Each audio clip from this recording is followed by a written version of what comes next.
बिस्मिल्लाहिर्रहमानिर्रहीम। अस्सलाम वालेकुम नाज़रीन, मैं हूँ एडवोकेट इजाज़ अहमद शवाब। आज जिस टॉपिक पे मैं बात करने जा रहा हूँ ये बड़ा ही एक बेसिक एलिमेंट है हमारे पूरे के पूरे एजुकेशनल सिस्टम का और एक की पॉइंट है किसी मुल्क की कौमी तरक्की का। हम सब जानते हैं कि आजकल इंटरमीडिएट के एग्ज़ाम्स हो रहे हैं। मैं ख़ास तौर पर मुखातिब हूँ उसातिज़ा काम से, एजुकेशनल इंस्टीट्यूशंस के सरबराहान से, स्टूडेंट्स से और उनके वालिदैन से और हर उस शख्स से जो किसी ना किसी तरह से एजुकेशन से तल्लुक़ रखता है। 16 जुलाई की जंग के न्यूज़ पेपर में एक न्यूज़ पब्लिश हुई कि मलकन बोर्ड के कंट्रोलर और सुपरिटेंडेंट के ख़िलाफ़ इस बात पर एफआईआर दर्ज हुई है कि वो कंट्रोलर के बेटे को नकल की सहूलियत फराहम कर रहे थे। इससे पहले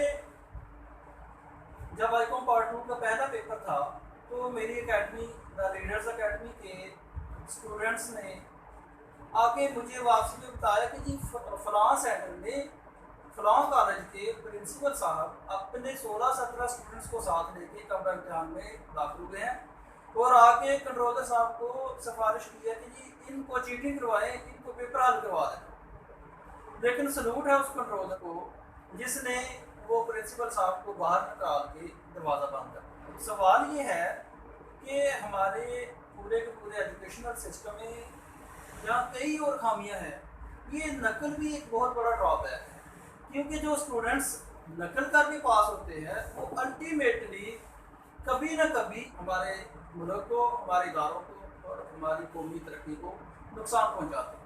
नकल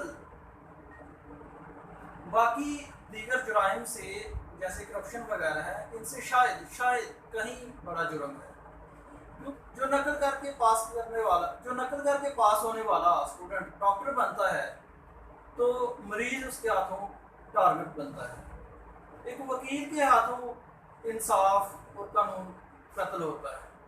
एक सियासतदान के हाथों माशरा बर्बाद होता है। एक ब्यूरोक्रेट के हाथों इदारे बर्बाद होते हैं।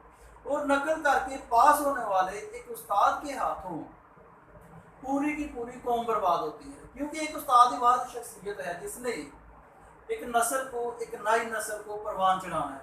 और अगर वही उस्ताद नकल करके पास हुआ हो, उसको खुद ही बेसिक नॉलेज का पता ना हो, वो खुद ही बेईमानी करके पास हुआ है, तो वो स्टूडेंट्स को क्या सिखाएगा और नई नस्ल को क्या तैयार करेगा। बल्कि शर्म आनी चाहिए उन टीचर्स को जो सारा साल बच्चों से फीस लेते हैं लेकिन उनको पढ़ाते नहीं हैं, उनकी एग्ज़ाम की तैयारी नहीं करवाते हैं। और साल के एंड पे फिर वो वालिदैन भी, वो पेरेंट्स भी, वो बच्चों को नकल करने की, चीटिंग करने की तरगीब देते हैं।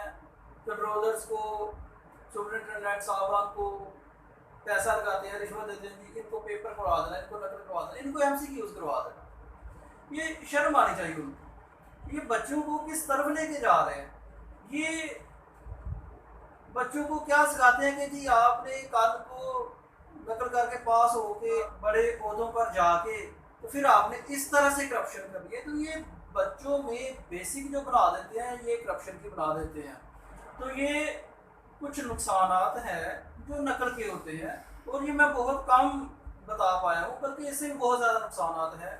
अब सवाल ये है कि नकल को यानी चीटिंग इन एग्ज़ाम को कंट्रोल कैसे किया जाए। तो जहाँ हमारे एजुकेशनल सिस्टम में, एग्ज़ामिनेशन सिस्टम में कई इस्लाहात की ज़रूरत है, उसके साथ साथ ये स्टूडेंट्स को और पेरेंट्स को और टीचर्स को ये समझ लेना चाहिए कि सब कुछ नंबर्स ही नहीं है। बच्चों को नंबरों की दौड़ से निकाल के ये उनको समझाना होगा कि कामयाबी के लिए नंबरों के अलावा भी कई स्किल्स हैं जो ज़िंदगी में एक आदमी के पास होना ज़रूरी है, और उन स्किल्स के बगैर कामयाबी जो है वो नामुमकिन है। वरना आप बेशुमार स्टूडेंट्स देखेंगे जिनके A+ ग्रेड हैं, जिनके हाईएस्ट मार्क्स हैं, लेकिन वो बेचारे जॉब के लिए दर बदर हैं, वो कामयाब ज़िंदगी नहीं गुजार रहे। बड़े हाईएस्ट मार्क्स हैं और वो बेचारे क्लास से लगे हुए हैं।